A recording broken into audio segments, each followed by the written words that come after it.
বিটিসিত এবাৰ বিজেপি সৰকাৰ। আমাৰ লক্ষ্য বিটিআৰতো জিকিব লাগিব আৰু দিছপুৰতো আমি তৃতীয়বাৰৰ কাৰণে বিজেপিৰ চৰকাৰ গঠন কৰিব লাগিব। হয়, ভাৰতীয় জনতা পাৰ্টিয়ে এবাৰ মন বান্ধি লৈছে। বিটিসিত এবাৰ বিজেপিৰ চৰকাৰ নিশ্চিত।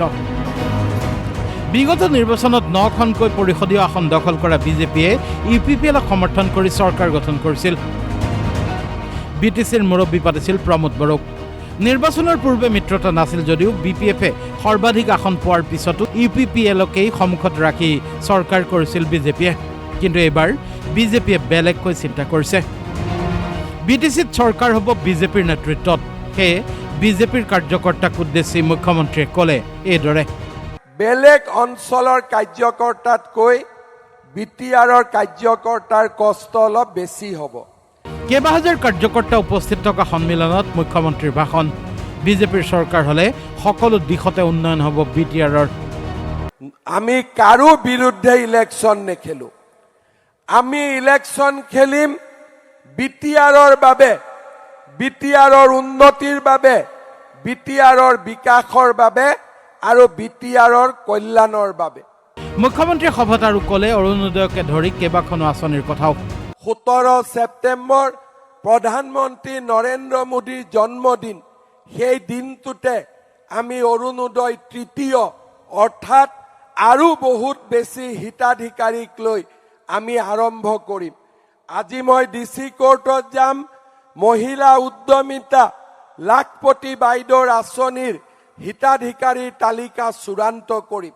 আজিয়েই মুখ্যমন্ত্ৰীৰ আত্মনিৰ্ভৰ অসম অভিযান আমাৰ বড়োলেণ্ডৰ প্ৰত্যেকটো বিধানসভা সমষ্টিলৈ আৰু 4,000কৈ ৰেচন কাৰ্ড আৰু তাৰ লগে লগে আমাৰ বড়োলেণ্ডৰ দুখীয়া ৰাইজ যাতে উপকৃত হ'ব পাৰে, বিশেষকৈ চাহ বাগিচা অঞ্চলৰ কাৰণে এটিকলি দুটিপাত আমি আঁচনিৰ বিষয়ে আজি কথা পাতিম আৰু হিতাধিকাৰীক চূড়ান্ত কৰিম। কিন্তু একে সময়তে ক'লে বিজেপিৰ বিটিআৰত কোনো শত্ৰু নাই, কেৱল কটাক্ষ গৌৰৱ গগৈ আৰু কংগ্ৰেছক। কংগ্ৰেছ কেৱল পাকিস্তানত থাকে। কংগ্ৰেছ এতিয়া আছে ক'তনো? কংগ্ৰেছ পাকিস্তানতহে আছে। ভাৰতত আছে জানো? কংগ্ৰেছ ক'ত আছে? পাকিস্তানত আছে, বাংলাদেশত আছে। কংগ্ৰেছ ভাৰতত নায়েই। মুখ্যমন্ত্ৰীয়ে লগতে লক্ষ্য স্থিৰ কৰিলে 21 জুলাইৰ পৰা দুটাকৈ MCLA সমষ্টিলৈ যাব মুখ্যমন্ত্ৰী। 21 তাৰিখৰ পৰা মই প্ৰতিটো MCLA সমষ্টিলৈও যাম আৰু আপোনালোকক তাতো মই একেলগে লগ পাম। শেষত মুখ্যমন্ত্ৰীৰ ঘোষণা, আমি নিৰ্বাচন খেলিম কেৱল জয়ৰ বাবে। আমি ইলেকশ্যন হাৰিবৰ কাৰণে নেখেলো, ইলেকশ্যন আমি জিকিবৰ কাৰণে খেলিম, ইলেকশ্যন আমি জিকিবৰ কাৰণে খেলিম। আনহাতে বিজেপিৰ সভাপতি দিলীপ শইকীয়াৰ তাৎপৰ্যপূৰ্ণ ভাষণ।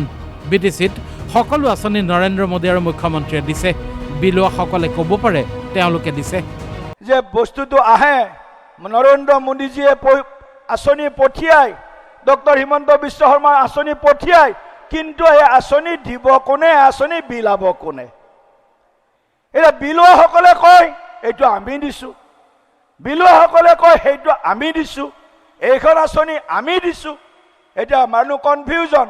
এতিয়া বিটিআৰত যি আহিছে নৰেন্দ্ৰ মোদী ডাঙৰীয়াই দিয়া আঁচনি আৰু ডক্টৰ হিমন্ত বিশ্ব শৰ্মা দিয়া আঁচনিহে বিটিআৰ বাকীয়ে লাভ কৰি আছে। গৌৰৱ গগৈকো কটাক্ষ দিলীপ শইকীয়াৰ। জন্মৰ পৰা 90% দিন AC ৰুমতে কটাইছে গৌৰৱ গগৈ। কষ্ট যদি নলওঁ, মাটিত মূৰৰ ঘাম যদি মাটিত নেপেলাওঁ তেনেহ'লে বিজেপি আগবাঢ়িব নোৱাৰিব। মূৰৰ ঘাম মাটিত পেলাব লাগিব। আজিকালি বহুত নেতা ওলাইছে বিৰোধী দলৰ, খালি চহীটোৱে কৰিবই যেন বাকী আছে, কোনোবা এটা হৈয়ে গ'ল বুলি ভাবে। কেতিয়াও বিচাই ডকা নাই, কেতিয়াও পানী জোকে খোৱা নাই, কেতিয়াও চিঙা জোকে খোৱা নাই। AC ৰুমতে গোটেই জীৱনৰ 90% এতিয়ালৈকে যিমান বয়স হ'ল 95% টাইম AC ৰুমৰ ভিতৰত সময় পাৰ কৰিলে আৰু তেওঁলোকে কিবা সপোন দেখে। ভিডিঅ' জাৰ্নেলিষ্ট জিতু তালুকদাৰৰ সৈতে কোকৰাঝাৰৰ পৰা সমৰ বসুমতাৰীৰ সহযোগত মাধৱ দাসৰ ৰিপৰ্ট DY365।